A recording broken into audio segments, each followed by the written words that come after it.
Hello বন্ধুরা, সকলে কেমন আছো? চলে আসলাম আজকে একটি ভ্লগ নিয়ে। তো বহরমপুর থেকে বেরিয়ে পড়লাম বাড়ির উদ্দেশ্যে। তো বহরমপুরে দেখতে পাচ্ছেন প্রচণ্ড ভিড় হয়, তো ওই রাস্তাটাই গেলাম না, আমি বাইপাসটা নিলাম। এই যে ট্রেগার লাইন যেটা থাকে সেইটা দিয়ে আমি একদম সামনে গিয়ে বাস সাইডে উঠে আবার রেলগেট পার করব। তো সেই জন্য এই রাস্তাটাতেই আসলাম, কারণ ওই রাস্তাটা মাঝে মধ্যে একটু জাম্প লেগেছিলো দেখলাম। তো এখানে এসে দেখি একই অবস্থা, মানে চারিদিকে ট্রেগার আর ট্রেগার। আর আসলে ট্রেগারের জন্য এই জায়গাটা, এবং এই জায়গাটাও ভিড় থাকে। তো এই জায়গাটা দিয়েও যাওয়া যায় এবং স্বাভাবিক কারণে এই জায়গাটা দিয়ে আসলাম। তো যাই হোক, ট্রেগারগুলোকে সব ক্রস করে চললাম ছুটে, কারণ লেট হয়ে গিয়েছিলো।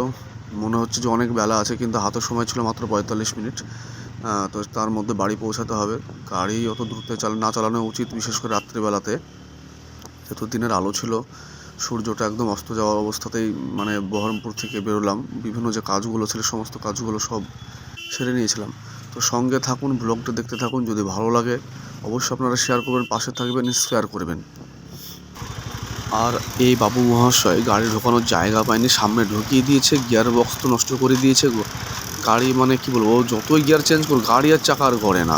তো বাবু মহাশয় তো বেশ ভালোই দেখালো খেল, মানে গাড়ি যেখানে সেখানে ঢুকিয়ে দিতে পারলে কিন্তু আপনি মহা বাইক চালক হিসেবে পরিচালিত বা পরিচিতি হবেন তা নয়। বাইক আপনি যতই স্পিডে চালান, যতই আপনার খেলাতে হোক না কেন, নিয়মটা আপনাকে ফলো করতে হবে। রাস্তাঘাটে চালাতে গেলে বাইক চালানোর নিয়ম, গাড়ি চালানোর নিয়ম সমস্ত কিছু জানতে হবে।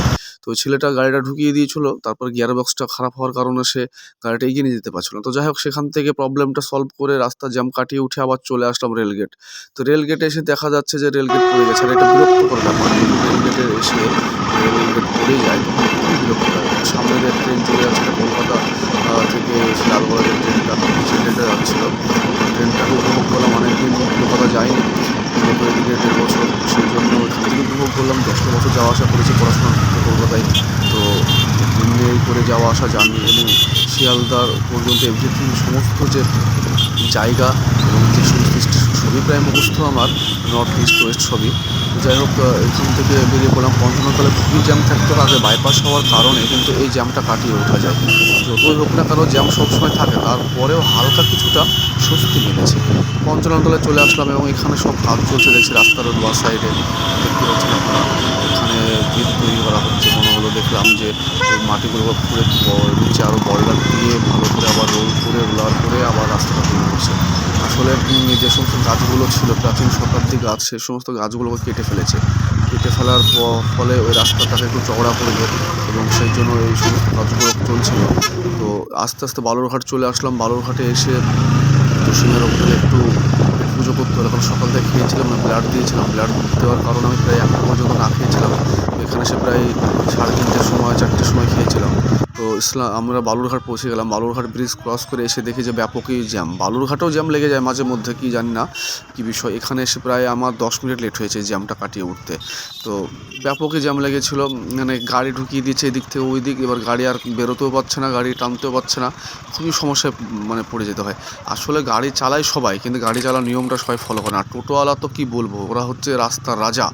টোটো মানে রাস্তার রাজা, যা ইচ্ছা তাই করবে, কেউ কিছু বলারও নেই। আর কি মানে কেউ কিছু বলতে গেলেও টোটোদের যে মানে গ্যাং, সে গ্যাং আপনাকে ঘিরে ধরবে। তো দেখতে থাকুন, উপভোগ করতে থাকুন ব্লগটি। চলুন সামনে যাই।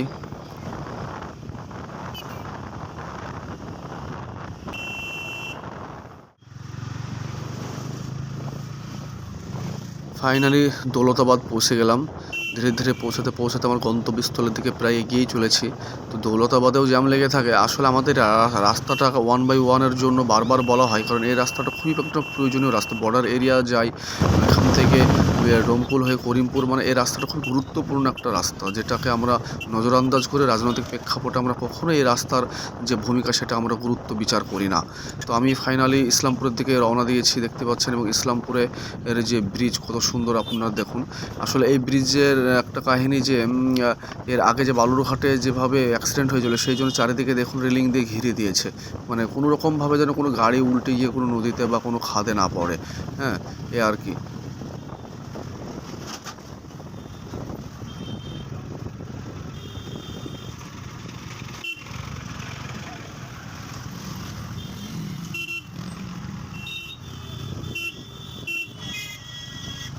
ইসলামপুরেও এখন ট্রাফিক সিগন্যাল বসে দিয়েছে, কারণ আপনি সিগন্যাল যদি না মানেন অনলাইন অটোমেটিক আপনার কাছে ফাইন চলে যাবে। ওখানে ক্যামেরা বসানো আছে এবং পুলিশও থাকে, তো অবশ্যই দেখে শুনে চালাবেন, কারণ গাড়ি ফাইনটা দিতে হবে এটা বড় কথা নয়। বড় কথা নিয়মটা ফলো করে আপনাকে গাড়ি চালানো। অনেক সময় অনেকে ঢুকিয়ে দেয় না জানতে, সেটা কি হয় না হয় সেটা কর্তৃপক্ষ জানে। তো দেখতে পাচ্ছেন এবার ইসলামপুর থেকে সব থেকে সুপার রাস্তা তৈরি শুরু হলো। এত সুন্দর সুপার রাস্তা যে কি বলবো, এখানে স্পিড 100 দিলে পরে আপনি তার 10 গুণ স্পিডের উপরে পৌঁছে যাবেন। তো রাস্তাটা মেরামতের কোনো কারো মাথাই নেই, কারণ এর আগে নিউজে শুনলাম যে রাস্তাটা তৈরি হচ্ছে, তারপরে কিছুক্ষণ পর শুনলাম যে রাস্তার যে অর্থ বরাদ্দ করবে সেই অর্থটাই নেই।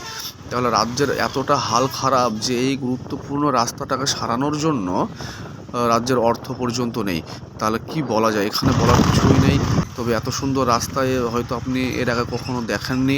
ছিল একটা জায়গা মোড়গ্রাম নবগ্রামের ওইদিকে, ওগুলো ঠিক হয়ে গেছে। মোড়গ্রাম থেকে যেটা বর্ধমান যায় ওই রাস্তাটা মারাত্মক খারাপ ছিল লরি যাওয়া আসার কারণে, এখন খুব সুন্দর করেছে। আর সামনে তো আমার ট্যাঙ্কি ইন্ডিয়ান অয়েল, যা পেট্রোলের দাম বেড়ে চলেছে কী বলবো, লুটে পুটে খাচ্ছে মানুষকে। যত লুটে পুটে খাবে সরকারের তত টাকা হবে, সরকার তত মজমস্তি করবে। আসলে একজন ব্যক্তি কখনো 1000 জন ব্যক্তিকে নিয়ে ভাবে না। তো রাজনৈতিক মহলে যারা আছে তারা যে সকলেই জনদরদি তা কিন্তু কখনো নয়। এই পাউডার মাখা রাস্তায় যখন তারা পাউডার মুখে মাখবে তখন বুঝতে পারবে যে জনসাধারণের ভোগান্তি কাকে বলে। যেভাবে পাউডারগুলো উঠছে আর গায়ে এসে লেগেছে, তো এই পাউডারটা প্র্যাকটিক্যালি যদি আপনার নেতাদেরকে একটু মাখানো হয় তাহলে হয়তো তাদের কিছুটা জ্ঞান ফিরবে। তো যাই হোক, তারা কতটা রাস্তাটা নিয়ে ভাবছে জানি না। তো এটা নিয়ে আমাদের জনসাধারণের প্রতিবাদ করা উচিত, যেটা সকলেই এখন আর সময় দেয় না, সবাই নিজের জীবন নিয়ে ব্যস্ত। তো এই ব্যস্ততার মধ্যেও তো আমাদেরকে সমাজ সেবামূলক কাজ করে যেতে হবে। শুধু রাস্তা বলে নয়, সামাজিক যে সমস্ত কর্মসূচিগুলো হয়, সমাজে যে সমস্ত ব্লাড ব্যাঙ্কগুলো হয়, সমাজে যে সমস্ত শিক্ষণীয় বিষয়গুলো হয়, সে সমস্ত কর্মসূচিতে সকলকে যোগদান করতে হবে। সেখানে শিক্ষা নিতে হবে, শিক্ষা দিতে হবে। আপনি সমস্ত জায়গা থেকে শিক্ষা পাবেন। তো এই রাস্তা থেকে এই শিক্ষা এটাই পাওয়া গেল যে রাজনৈতিক নেতারা কীভাবে নিজেদের পকেটে টাকাগুলো ভরেছে আর রাস্তাগুলোকে এইভাবে ইট দিয়ে সাজিয়ে দিয়েছে গর্তগুলোকে, সেটা বলার আর উপেক্ষা রাখে না। তো এত সুন্দর পাউডার মাখা রাস্তা আপনি হয়তো এখন আর কোথাও পাবেন না, পাবেন ইসলামপুর থেকে শেখপাড়া যেতে। আপনি যদি সুন্দরভাবে সেজে গুজে যান, তার থেকেও বেশি আপনাকে ভালো লাগবে যখন এই রাস্তায় আপনি বেরোবেন। আপনাকে আর কোনো সুনো পাউডার মাখতে হবে না, এই মাখাতে আপনার সমস্ত কিছু ঠিক হয়ে যাবে, মেকআপ হয়ে যাবে আর কি। তো যাই হোক, আমি সীতানগর থেকে বাস সাইডে যাব। আমি ফাইনালি সীতানগর পৌঁছে গিয়েছিলাম। আমি সোজা গোধনপাড়া রানীনগর হয়ে যাব না, কারণ এত পাউডার মাখা রাস্তা সহ্য হলো না আমার। তো সেই জন্য আমি লেফট সাইডে টার্ন নিয়ে নিলাম। এটা হচ্ছে সীতানগর হয়ে একদম আপনার রানীনগরের ওই যে কুমনগর হয়ে ঢুকে যাবে রাস্তাটা। তো এটা দিয়ে ভাবলাম যাবো। তো এই রাস্তাটাও খারাপ, তার কিন্তু পাউডার যে উঠছিলো সে পাউডার থেকে তো একটু বাঁচবো, রেহাই পাবো। তো ধীরে ধীরে আমি এই রাস্তা দিয়েও এগিয়ে যাচ্ছি। দেখতে পাচ্ছেন, সঙ্গে থাকুন, অবশ্যই ব্লগটি উপভোগ করবেন এবং পুরো ব্লগটি দেখবেন। পুরো ব্লগ না দেখে কমেন্টস করলে আপনার রিচ এঙ্গেজমেন্ট ডাউন হয়ে যাবে। আপনি হয়তো ভাবছেন যে আমি একটু দেখে very nice, very good, beautiful, খুব সুন্দর হয়েছে, এই সমস্ত কিছু না দেওয়াই উচিত। আপনি পুরো ব্লগটা দেখবেন। আর বাইক চালানোর ক্ষেত্রে আবার ডিপার্টমেন্ট মেনটেন করবেন, ইন্ডিকেটারগুলো মেনটেন করবেন, এগুলো অনেকে মেনটেন করে না। এই যে আমার সামনে এক বাবু আসছে, গাড়িকে কীভাবে লাইট জ্বালিয়ে দিয়ে দেখুন। এবং এখানে গাড়িটা আপারে রেখে দিয়েছে, ইন্ডিকেটারও নেই যে ও আমার অপোজিট সাইডে আছে। এই সব ধরনের ছেলেদের কিছু নয়। হ্যাঁ, এরা গাড়ি চালায়, গাড়ি চালানোর অক্ষও জানে না। আবার এদের পাওয়ারফুল তিনিও দেখুন টোটোবাবু। এই টোটোবাবুদের টোটোশ্রী দেওয়া উচিত, এরা হচ্ছে টোটোশ্রী উপাধি। এদেরকে রাজ্য সরকারের উচিত ডেকে নিয়ে এসে টোটোশ্রী উপাধি দিয়ে, মেডেল দিয়ে। রাস্তাটা তো ওদের বাবার এবং ওদের, কারো বাবার নয়। তো রাস্তাতে কিছু বলতে গেলে টোটোশ্রীদের আবার জ্বালা পড়া শুরু হয়ে যায়। তো ফাইনালি আমি মিশনে পৌঁছে গেলাম। বাড়ি যাবো বলেছিলাম, তো বাড়ির যাওয়াটা ক্যান্সেল করে দিয়ে রাত্রি হয়ে গিয়েছিলো, সেই জন্য মিশনে চলে আসলাম। এখানে এত পরিমাণে ধুলো পড়েছে যে আমার আর ক্যামেরা ব্ল্যাঙ্কার হয়ে গেছে, দেখা যাচ্ছে না কিছু। তো এই তো মিশনের ভেতর প্রবেশ করছি, দেখতে পাচ্ছেন আমার সমস্ত রিপোর্টগুলো আমি আস্তে আস্তে পেয়ে গিয়েছিলাম, রাস্তা চেক করে নিয়েছিলাম, রিপোর্টগুলো ভালো ছিল।